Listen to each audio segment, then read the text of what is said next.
Explain, now! I figured this would happen. You see, a bit of a revelation came to me after a certain event a few years from now. What event? Your death, puppeteer. Murdered at the hands of an old foe of ours, Dr. Salem Caraquis. You mean she comes back? Oh, yes, plenty of times. She proves quite the recurring issue.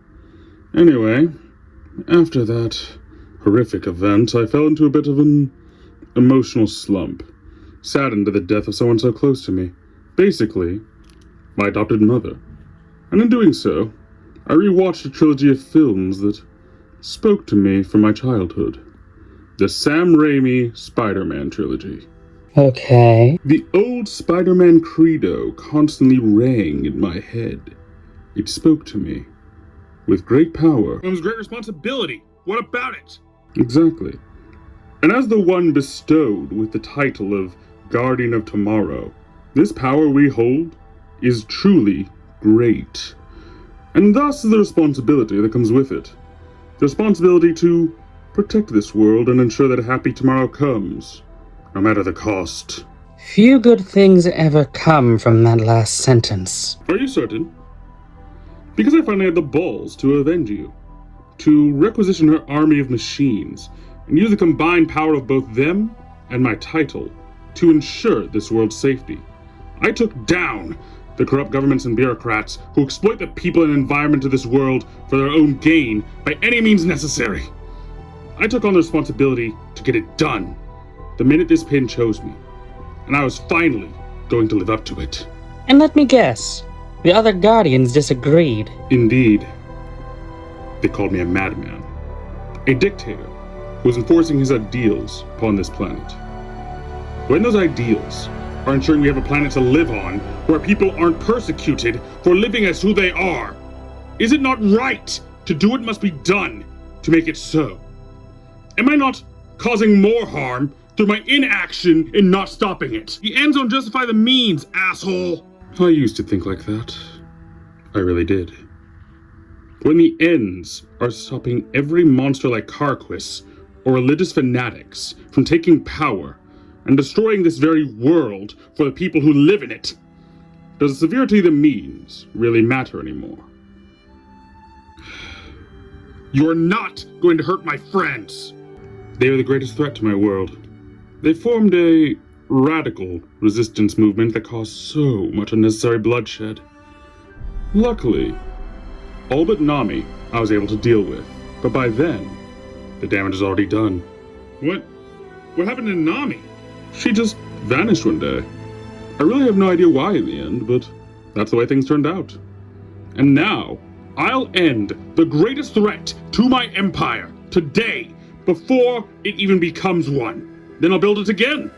Stronger and better than before. A world of acceptance and peace. No matter how much I have to destroy my way to build it. I can't believe the seal I raised turned out like this. Yeah, we're ending this. Nami, get everyone to evacuate. Future Beast off the deep end is trying to kill you all. You just made this so much harder. But no matter. I'll just hold you in the holodeck and activate its lockdown. So much more pleasant a place to stay out of the way instead of the brig. Welcome, Tendo.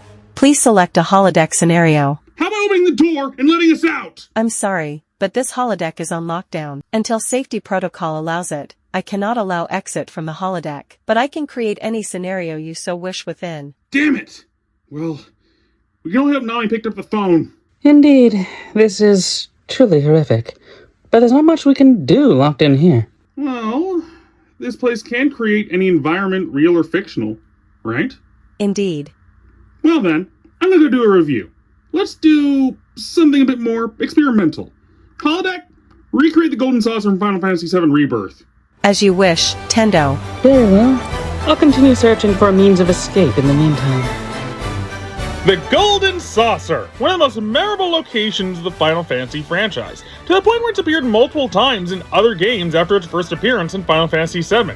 This in-game theme park really is a spectacle in the eyes that has to be seen to be believed, with astounding visuals and attractions that have made many fans dream of the idea of seeing it in real life. including some commenters on my past Square Enix Aquamagineering video. But that begs the question. Given this is a fully explorable, on-the-ground park in-game as of the release of Final Fantasy VII Rebirth, how well does this hold up as a park? I mean, there's a lot more to theme park design than whether or not it's eye-catching. Details that this in-game park fails to truly realize in its attempt to showcase the most wonderful park ever created within its narrative. So, I thought, why not meet the location on its own level? Really, take it in as if it were an IRL theme park and see how it holds up as its own experience. And is this place truly worth the major theme park level prices as implied by the games? Now, I'll be judging this place based on its interpretation in Final Fantasy VII Rebirth, as that's the version where it's the most realized as a park, without the long-range, hard to truly make out camera angles of the original Final Fantasy VII. So, shall we get started? Let's start off with some basic amenities that any park would need just for basic sanitation. After all, a large amount of guests' first activity when entering a park is heading into the restroom, as they just waited a while to actually get into the park, not to mention the drive building up for their need for one. So, where are— Guess what? Non-existent. I searched the entire park just to be sure from top to bottom.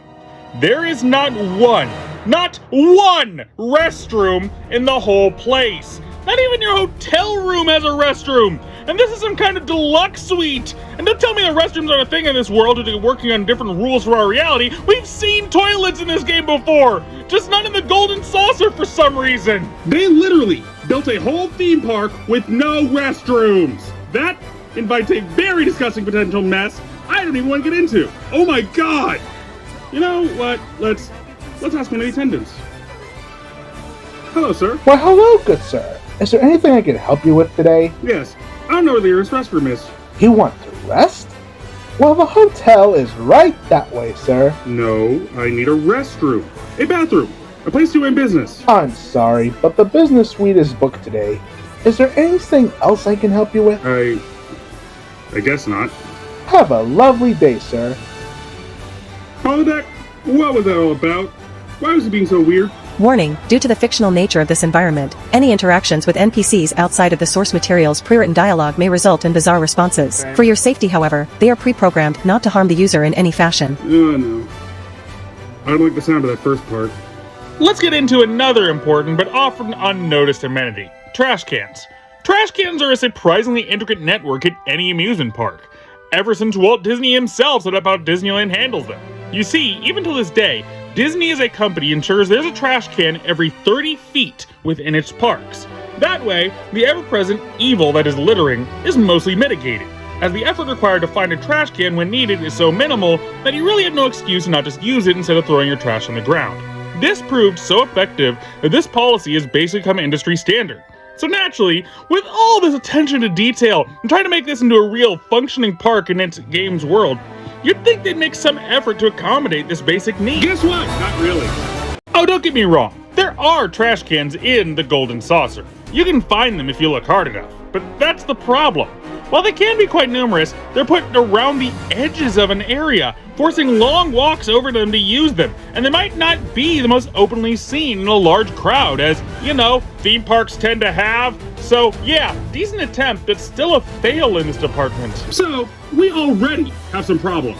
But I'm sure this legendary park will be able to make up for it in other areas. How's this park laid out, anyway? Actually, funny enough, the layout is surprisingly similar to something like the current plans for Epic Universe, with one large center hub and the park's main land separated out by short pathways to access them from that center area, and thus also shares my concerns with that park's design. You see, another important aspect to keep in mind when it comes to theme park design is guest flow.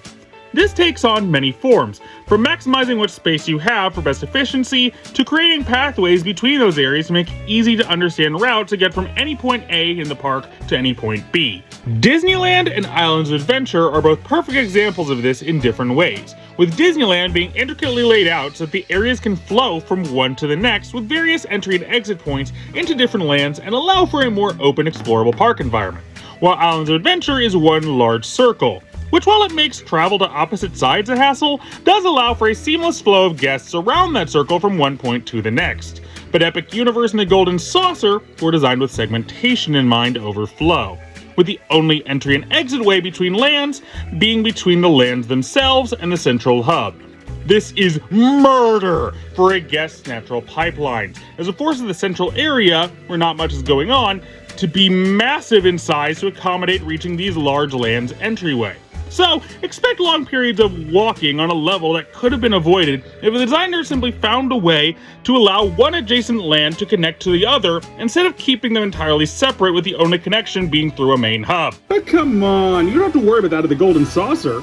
The signpost will teleport you from one area to another for easy access, right? Yeah, no. Take this outside of the game's mechanics for a moment and think for 1 second how this would really go down with an actual theme park. Each land of the park has only one of these things each, with the exception of the central hub having 4 split across the different areas. These things take a few seconds to teleport the player from one to the next. Now, I'll give this the benefit of the doubt and assume the guidepost can teleport whole parties at the same time instead of just one person like we see in the game. That would still mean that the pipeline to use these dang things would be clogged up by long queues to use them, as there's only one in each area, and each party has to use them on their own terms to get where they're going. Okay. So, already, this place has some serious issues. But what park doesn't? Any theme park fan's favorite activity is complaining. Let's just get some food. We're gonna find a decent meal around here. Yeah, good luck. 90% of the food in this place is just simple snack fare like ice cream, candies, and popcorn. Not just popcorn. I freaking love popcorn. I collect popcorn buckets. You freaking kidding me? The Guardians got a relish in some popped corn. Let me tell you. Popcorn, get your fresh hot popcorn right here. Exactly. One order, please. One order of what? Popcorn, obviously. Popcorn? Yes, one order of popcorn. Did you say popcorn? Yes, I want some popcorn. Popcorn? Popcorn? Popcorn! Popcorn! Popcorn! But what about the actual straight-up food offerings? What is the Golden Saucer giving you for lunch? Well, in the event square you can find a stand offering fried chicken, hot dogs, hamburgers, sandwiches, and pizza. The same offerings can be found in the Chocobo Square. You can also get room service in the hotel according to NPC background dialogue. And that's it. No, seriously, that's it. Those 5 items are the only real food they serve in the main park at only 2 locations. And the only form of pizza they have here is basic cheese, too. This is a freaking joke. Even Six Flags has more dining variety in the freaking Golden Saucer. Before we get more annoyed at this stuff, let's just get into what draws people's eyes to any theme park. The attractions. Really see what you're paying for with your fun-filled day at the Golden Saucer. After all, we have 7 different fun-filled lands to explore, not including the main hub, which is basically just a large fountain garden. Let's go through each of these lands counterclockwise and see what each has to offer, as I think that would best display my overall opinions on this park's offerings. To begin with, the Chocobo Square, where world-renowned chocobo races take place. Sounds like fun. So, what's there for the average guest to do here? Oh, I'm so sorry, but I'm afraid our services are for members only. You gotta be kidding me. You need an exclusive membership to do anything in here! I guess you could eat the food and shop, and I get not letting non-members ride in the races, but they can't even bet on the races! So basically, unless you're a member of this exclusive club, this entire area of the park is basically useless to you, outside of being one of the only 2 areas you can get a bite to eat! How can I help you today, sir? I don't know. Maybe make this place a bit more accessible to people without a stupid membership.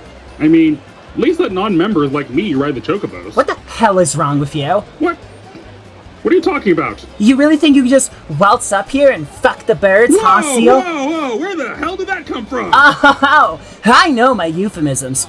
I knew what you were saying, talking about riding the chocobos. I think you're mixed up, lady. Attention, everyone. This seal is a choco fucker. This seal wants to go into the stables and fuck the birds. Real class act, ain't he? Holodeck? Reset simulation scenario? How can I help you today, sir? No, I'm done talking to you.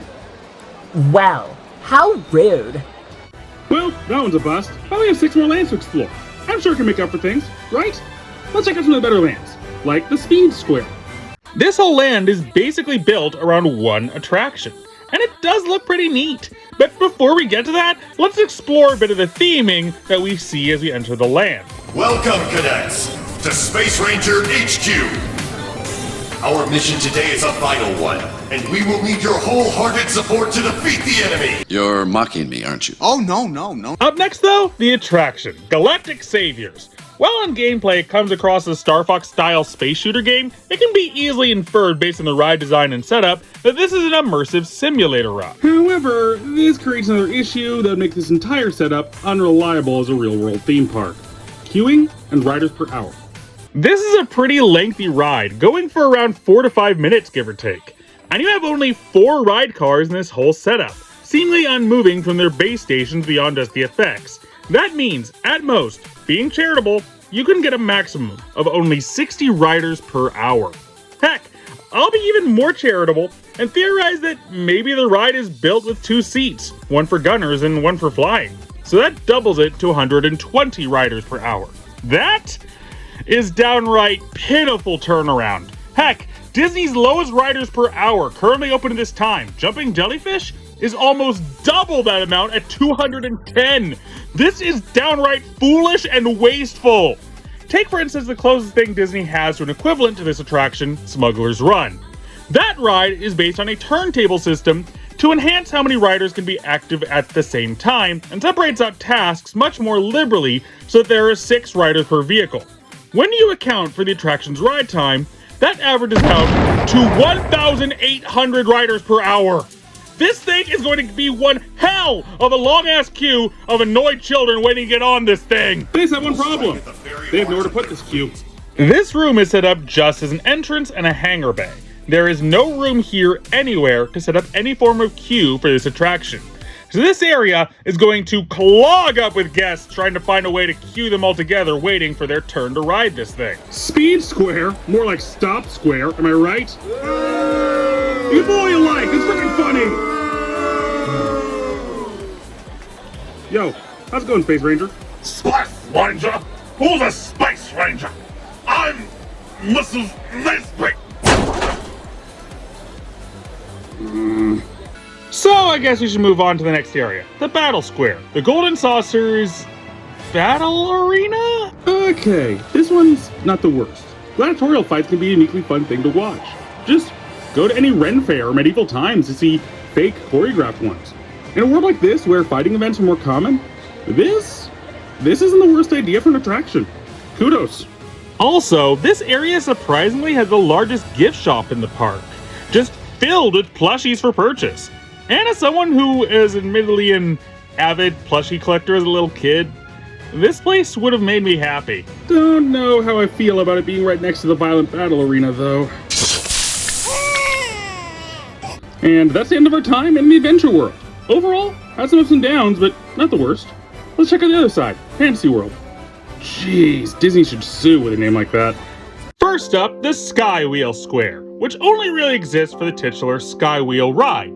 A ride that's being constantly pushed as some big, exciting draw for the saucer as a whole. What do you think it could be?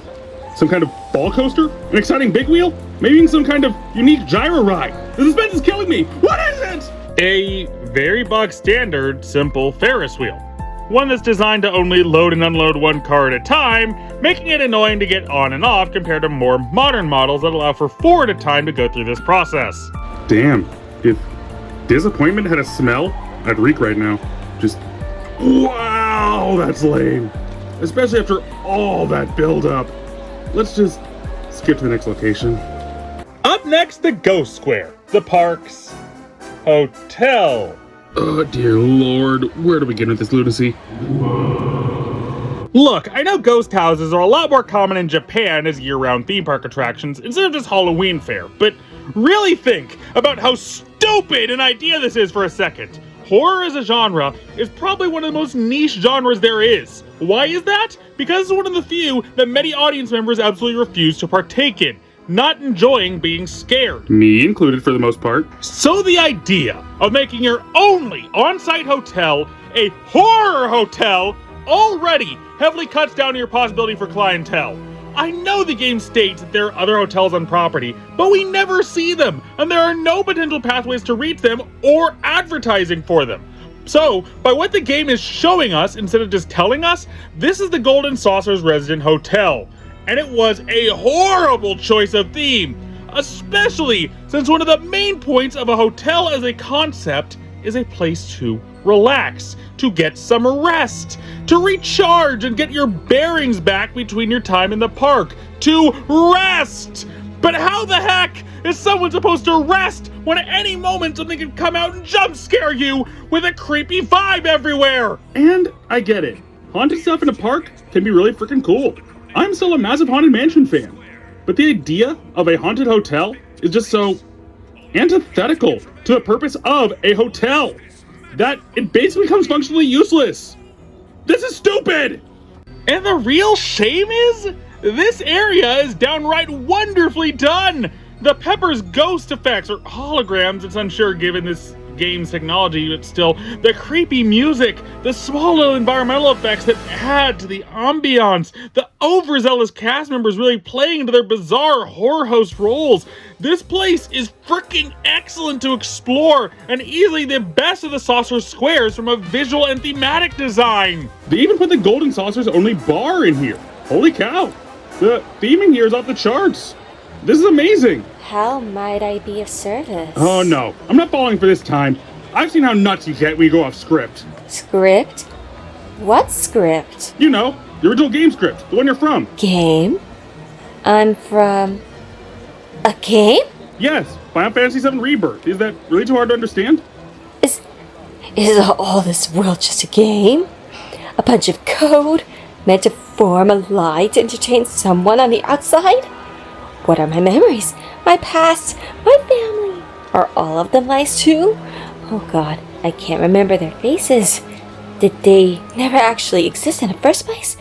Am I just some background NPC in someone else's story? If everything is fake, then what is real? Nothing matters. Everything is meaningless. Ah! Okay, that's not terrifying at all. Overall, the Ghost Square is easily one of the best examples I've seen of a horrible idea executed perfectly. Sure, the work you put in is amazing and exploring it is wonderful, but the base concept doesn't work and only hurts the purpose of what it was intended to be, making this one of the Golden Saucer's biggest disappointments, purely because they were so close on this one. They just needed to be anything but a freaking hotel. 2 more to go, and the stats aren't really looking good right now. Let's see if Wondermet Square can make up for it. This is the part of the park with the most variety, as everywhere else really has only one thing in it at most. But in here, there's 3. The big one, to the point where it takes center stage in the room, is G-Bike, a unique VR motorbike attraction. That's actually pretty cool. A VR bike simulator. That's fun and unique. Okay, here's the catch.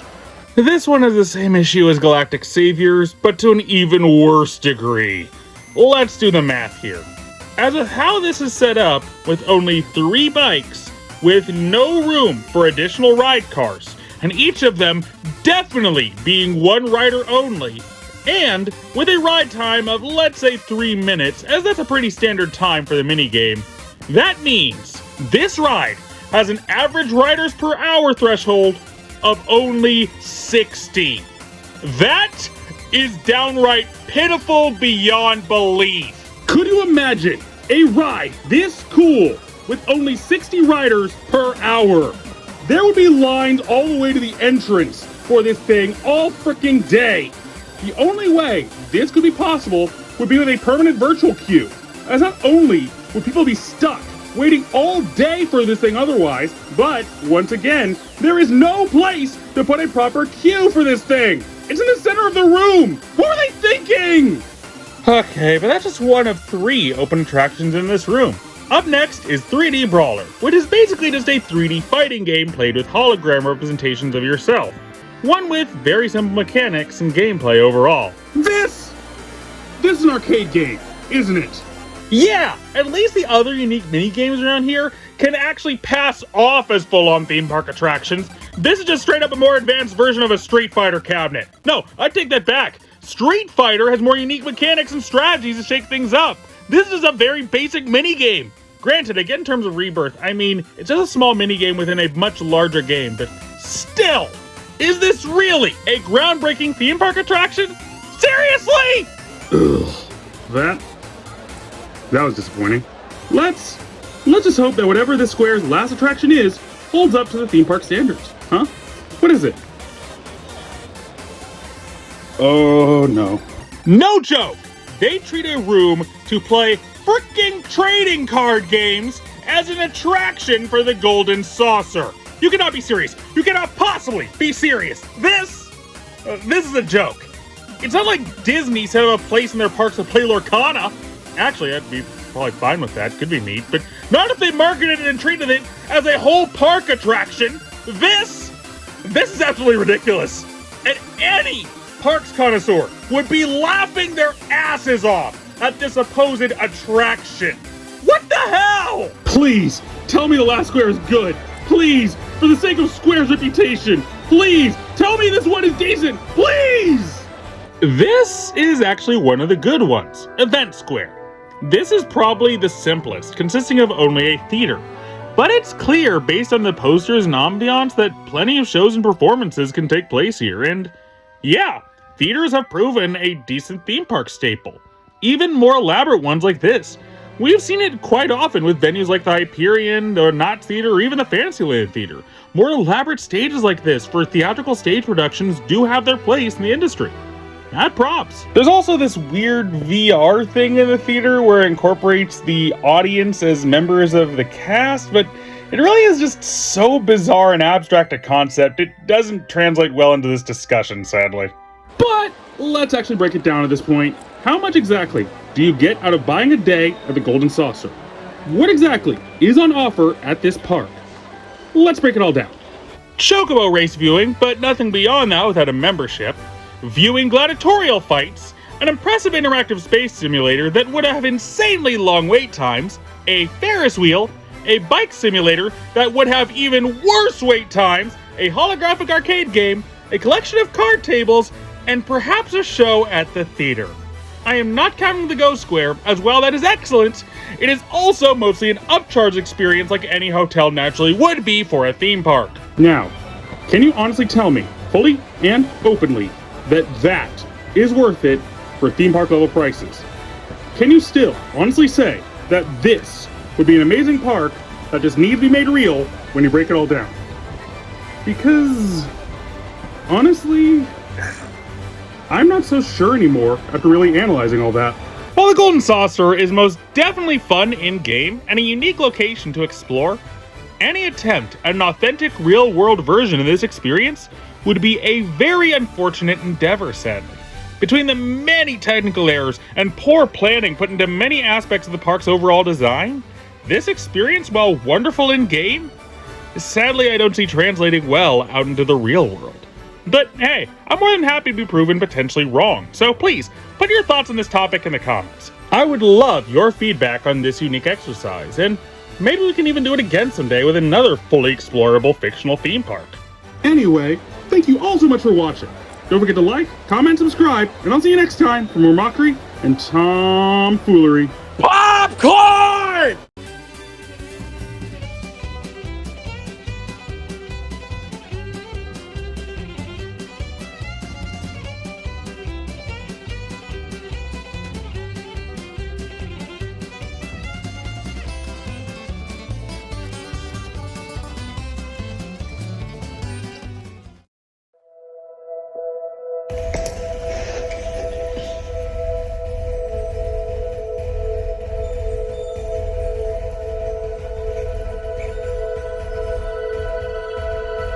I've protected every part of this planet long as I can remember, knowing that I had to try.